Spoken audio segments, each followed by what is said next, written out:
Part 1. The Paradox of Fire and Ice. How did Vikings survive frozen seas by removing heat? Close your eyes and imagine the year 1000 AD. You stand on a slick wooden deck drifting through the North Atlantic. Wind tears across the water at 40 knots. Sea spray freezes the moment it touches your face. The horizon is a single smear of grey where black water meets a dying sky. And you are weeks away from land. There is no cabin, no roof, no waterproof jacket, and, most shocking of all, no fire. Today, without heat, your body would begin to shut down in 4 hours. Hypothermia would win quickly. Yet the Vikings crossed this very ocean, not just surviving, but reshaping history. They sailed from Norway to Newfoundland on open longships with zero onboard heating. For centuries, we imagined them as brute warriors, enduring pain through sheer toughness. But they were far more than that. They were engineers of survival. Welcome to Historia Prime.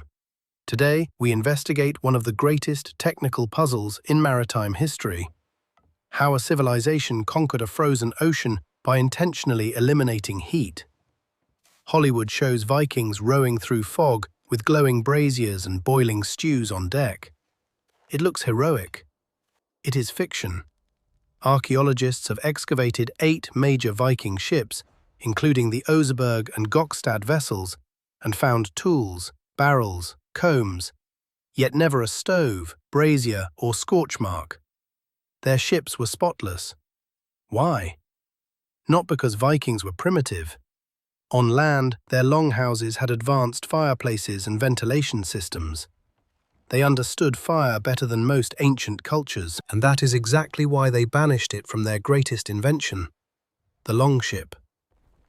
A Viking ship was essentially a giant floating matchbox, built from overlapping pine or oak planks sealed with tar, stuffed with wool and moss, held together with resin-soaked ropes, and carrying a wool sail saturated with animal fat. It was a miracle of speed and a catastrophe waiting to burn. Naval researchers estimate that once ignited, a Viking ship would be engulfed in under 4 minutes. There were no compartments to contain the blaze, no tools to fight it, and nowhere to escape except a freezing sea that would kill within minutes. Fire was death. The Vikings chose system survival over comfort. But eliminating heat created a brutal biological problem. How do you keep a crew alive for weeks below freezing without external warmth? Their answer was systems thinking. They treated the ship, the crew, and the environment as a single integrated machine. Every choice, from clothing to sleep to food to route planning, became part of a larger design. And that mindset, more than brute strength, is what allowed Vikings to cross an ocean that should have killed them. Part 2. The second skin, the bio-interface engineering of the Vikings. If you cannot heat the ship, then you must heat the people. And this brings us to the first pillar of Viking survival, textile engineering, an ancient technology so advanced that modern outdoor gear still struggles to match it. Today, if your down jacket absorbs seawater, it collapses. The loft disappears. The insulation fails. And in sub-zero wind, that failure can cost your life. But the Vikings used a material that did something extraordinary. It didn't just maintain insulation when wet, it performed better when wet. They used wool from the North Atlantic short-tailed sheep. This wasn't ordinary wool. It was engineered by nature into 2 distinct layers. The outer layer, known as tog, was long, coarse, and saturated with lanolin, a natural wax that repels water. Beneath it lay thel, a soft, fine wool designed to trap air with incredible efficiency. Together, they formed a living composite material that could handle freezing spray, salt, wind, and relentless moisture. But here is the detail that truly defies our expectations. Wool is exothermic. When Viking wool absorbed moisture from sea mist or icy rain, a chemical reaction released heat.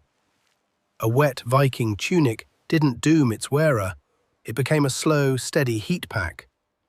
On an open deck with no fire, this was not clothing, it was survival technology. Yet fabric alone was not enough.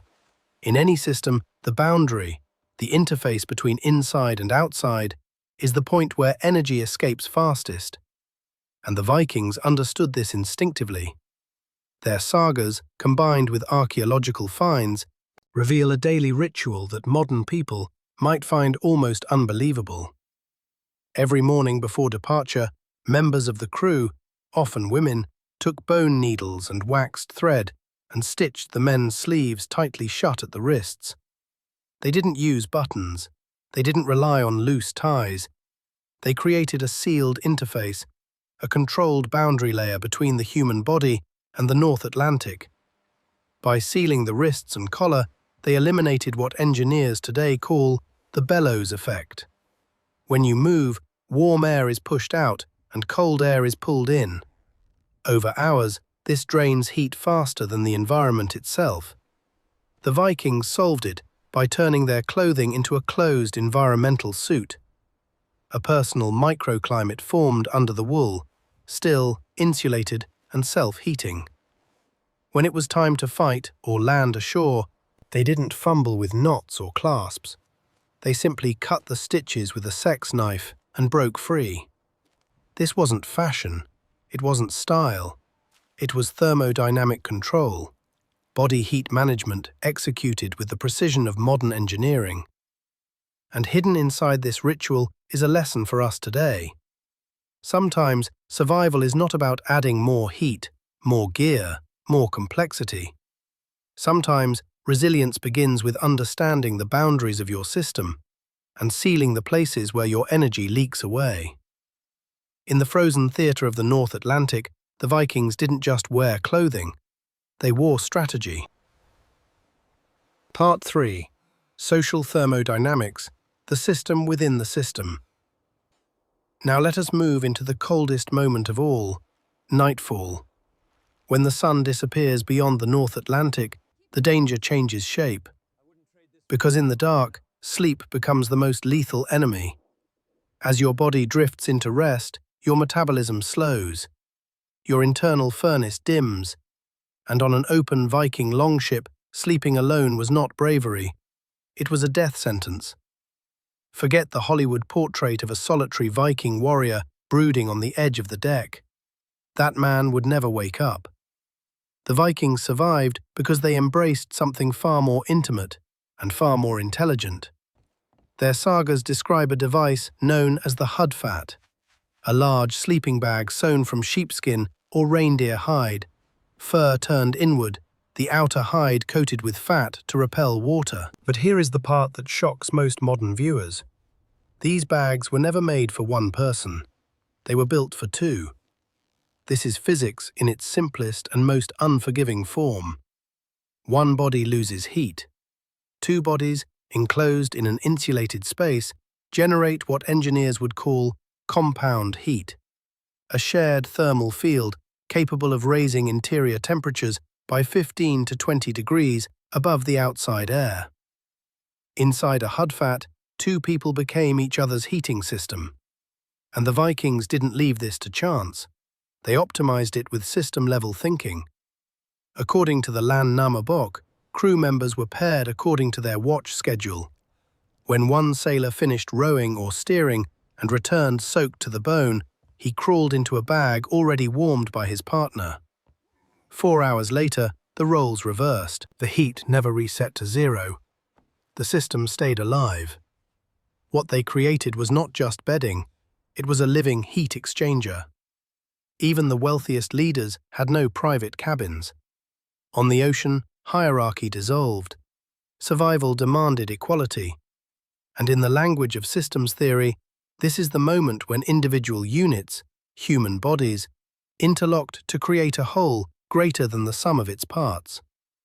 The Vikings did not merely endure the cold, they engineered their social structure to defeat it. Hidden within their nightly ritual is a lesson we often forget. Resilience is rarely a solo act.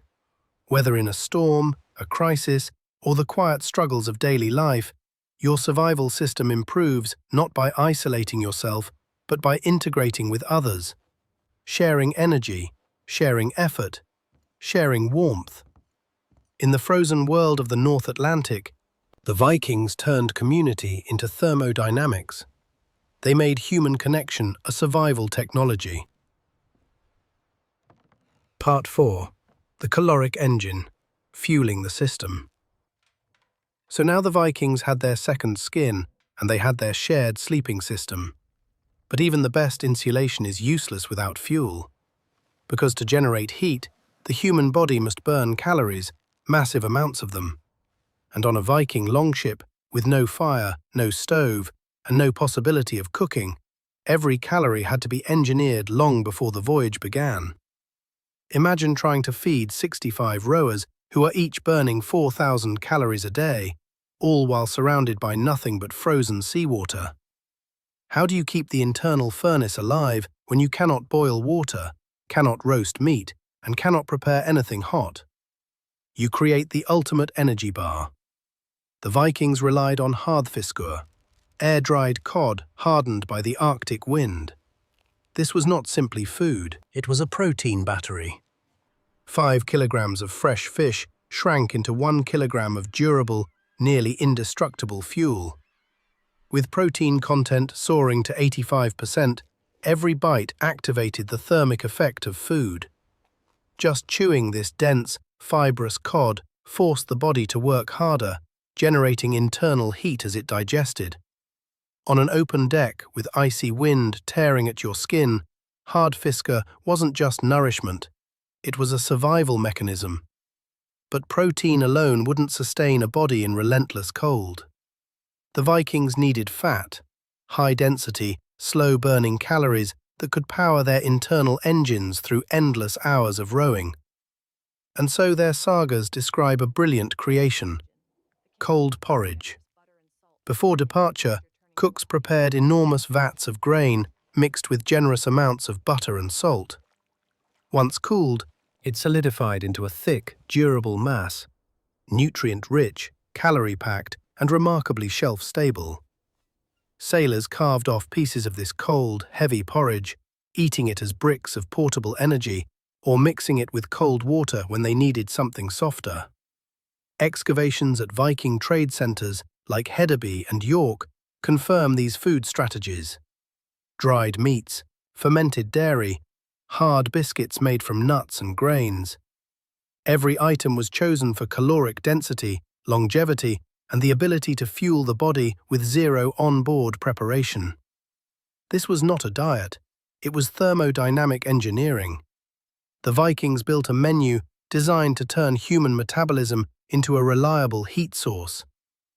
Every protein strand, every gram of fat, every preserved bite was part of a larger system. An energy engine that kept the crew alive when the world around them froze solid. And hidden inside their strategy lies a powerful modern lesson. In any hostile environment, success depends on the fuel you carry within you. Whether you're facing a literal winter storm or the metaphorical storms of life, your internal reserves, your habits, your preparation, your energy, determine how long your fire can burn. On the North Atlantic, the Vikings proved that with the right fuel, the human body becomes its own furnace. Part 5. The invisible infrastructure. The strategic logistics behind Viking survival. We often imagine the Vikings drifting across the ocean for months, wandering without structure or plan. But coastal archaeology has revealed a completely different reality. They were not drifting. They were leapfrogging across an invisible network. Recent surveys have identified more than 200 Viking landing sites stretching from Norway to Newfoundland. These were not random beaches, they were heating stations, strategic nodes in a continental survival grid. Take the site of Torksey in England as a striking example. Excavations uncovered a massive winter camp covering 55 hectares, and inside this settlement, archaeologists found exactly what Viking ships never carried: ovens, hearths, metalworking workshops.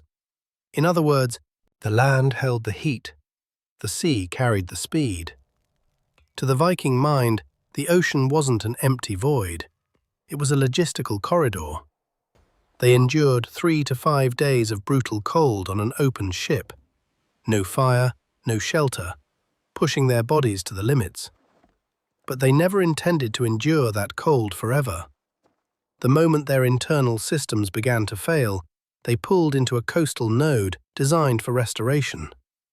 On shore, they built turf longhouses, structures with meter-thick earthen walls that acted like giant thermal batteries. These buildings absorbed and stored heat deep into their mass. For a freezing crew, stepping inside one of these longhouses was like plugging a drained device into a charging station. Within hours, the crew's core temperatures stabilized, their clothes dried, their strength reset, and once recharged, they sailed out again into the frozen void. This was the pinnacle of systems thinking applied to logistics. The ship existed for one purpose: speed and transport.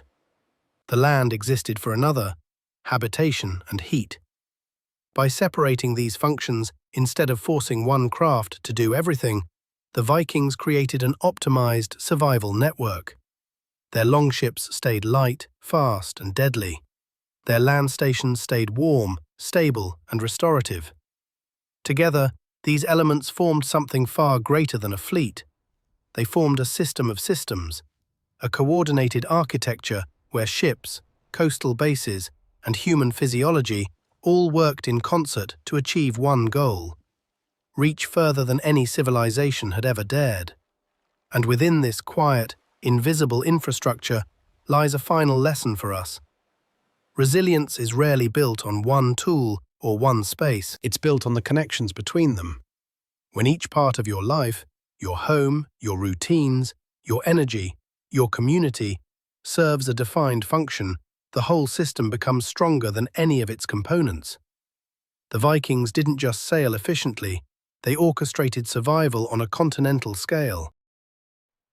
Part 6. The Test of Time and the Modern Lessons We Can Still Use. All of this may sound like a beautiful theory: ingenious clothing, social thermodynamics, caloric engineering, a hidden logistics network. But the real question is simple: did it actually work? Could these systems truly keep human beings alive on a frozen ocean without fire? In 2007, the Viking Ship Museum in Denmark decided to find out. They built the Sea Stallion from Glendalough, a 30-meter replica of a Viking warship crafted with complete historical accuracy. No modern upgrades, no hidden conveniences, just oak planks, wool sails, and Viking-era tools. Then they put 65 volunteers on board and sent them across the same brutal waters their ancestors once crossed. 1,000 miles from Roskilde to Dublin, through the North Sea, using only Viking technology. They carried no heaters. They slept in the open. They ate the same cold, dense foods the Vikings relied on. And what happened next was not romantic. It was punishing. Crew members recorded the early stages of hypothermia in their journals. They wrote about an unrelenting drain of energy, a constant battle between willpower and cold, and the emotional weight of waiting days for the right wind. Their bodies shivered until exhaustion set in. Their morale rose and fell with the waves. And yet, through all of it, something remarkable happened. They survived. The expedition proved that multi-layered wool clothing keeps core temperature stable even when soaked. It proved that shared sleeping systems dramatically reduce nighttime heat loss. It proved that a cold, high-calorie diet is not optional, but essential for maintaining the body's internal fire. And most importantly, it proved that Viking design was not myth, not exaggeration, but engineering brilliance. When the Sea Stallion reached Dublin, it wasn't just a successful voyage. It was a time machine confirming that the Viking survival methods, every stitch, every habit, every calculated discomfort, were not primitive solutions. They were optimized systems honed by centuries of experience.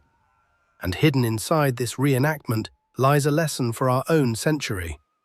Because the Vikings remind us that resilience doesn't come from comfort, it comes from preparation, from understanding your environment instead of fighting it blindly, from building systems that protect you even when individual parts fail. Their technology was simple, their thinking was not. And that may be the most valuable lesson they left behind for the modern world. Conclusion: Lessons from the North. As we close this journey into Viking survival, one truth stands above all others. The Vikings did not conquer the North Atlantic because they were immune to the cold. They conquered it because they respected the cold enough to redesign their entire behavior around it. They mastered what we now call systems thinking, perceiving themselves, their tools, and their environment as one interconnected machine. When faced with a frozen ocean and a ship that could ignite like dry tinder, they recognized that the obvious solution, fire, was not a solution at all. It was a trap.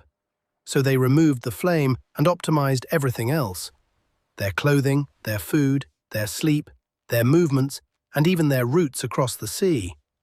They chose operational safety over personal comfort. They chose collective survival over individual indulgence. And in that choice, they built a form of resilience that was anything but accidental. Today, when we encounter crisis, whether a power outage, a winter storm, or a modern supply chain collapse, our instinct is often to search for a quick technological fix. A heater, a gadget, a backup button that makes the problem go away. But the Vikings remind us that real survival sometimes comes not from overpowering nature, but from adjusting the system we live in to move with it rather than against it. So the next cold morning, when you turn on the heater in your car, take a moment and ask yourself, if that heater failed, what is your backup system? What is your wool? What is your watch partner, the person who shares warmth, labor, or support when conditions turn against you? Because in the end, it wasn't fire that kept the Vikings alive. It was intelligence. It was preparation. It was the humility to design a system stronger than any single human. If you enjoyed this deep dive into the hidden technologies of the past, don't forget to like the video and subscribe to Historia Prime. And now, we want to hear from you. Do you think you could survive a week on a Viking longship? What strategies would you rely on? Share your thoughts below. Until next time, stay curious, stay resilient, and above all, stay warm.